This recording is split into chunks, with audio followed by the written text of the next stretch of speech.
أنا waxaa ku leeyahay inaadeer macaan aniga in ayaan la xuseen camal YouTube ii ahaan jiray weligaa leeyahay yani wax kasta waxa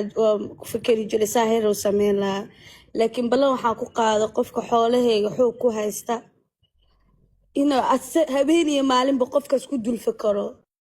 waxa ku sameyn lahaa isaa uga soo qaadan lahaa anoo aamusano shubay insha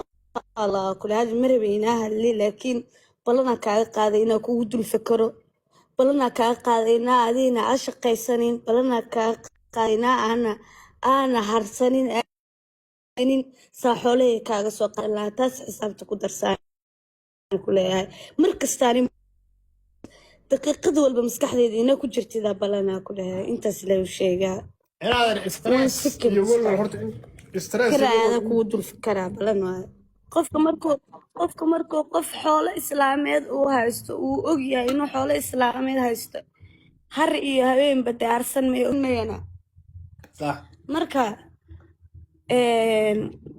maya xoolo islaameedna inaad awood u sheegatid awoodda u sheegataa lagu sheeganaya adigana walaal adduunyadan wax awood la dhaha ma jiraan meeshan sharci wax kasta ka jira marka xoolahaygana qofna dheerdheel ku haysan mayo ما qofka شرعي haystan waa laga soo qaadaya stress iyo walwal already horta wuu ku jiraa habeen warqadaan oo kale uu soo qaado hadda warqadan waxba ku qorqoran soo maaha right now waxaan qori karaa Windows ayaa le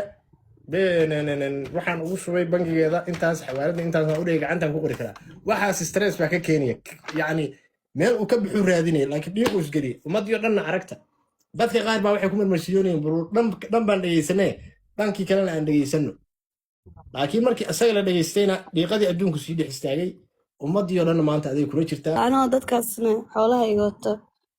un baan asxaabteeda u imaanayaa maahane inta ka horeysana waan isii salaamaya guys guuleyso insha allah khayr ay noqonay muhiimadda ii soo duceeyay le guys intaas leewahay muhiimadda inaad fiir sharcigan YouTube-kan ina adiga leedahay qof walba og yahay magacaaga baa ku qoran fiidiyoyadaadii baa ku jira maanta haddii lawyer aan tala hadashay aad tirahdid arrinkaana ay haysataa oo tustid wallaahi billahi tallahi waa lagu xiri karaa waxaa cyberbullying baa la yidhahdaa qof xoolihiisii in yani saas loogu gubaysto ama dad kale gacanta loo gasho dembi xun wa adduunyada sharci baa ka jira wax walba sharci baa laga dhigay miidiyaha sharci baa ka yaala nolosha caadiga sharci baa ka yaala businesska sharci baa ka yaala baabuurta iyo waddooyinka sharci baa ka yaala wax walba waa sharci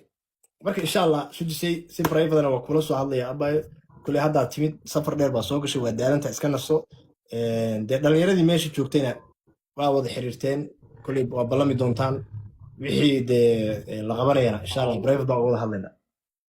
wax social media la dhaho ma jiraan wax kasta maaragtay tartiibteeda insha allah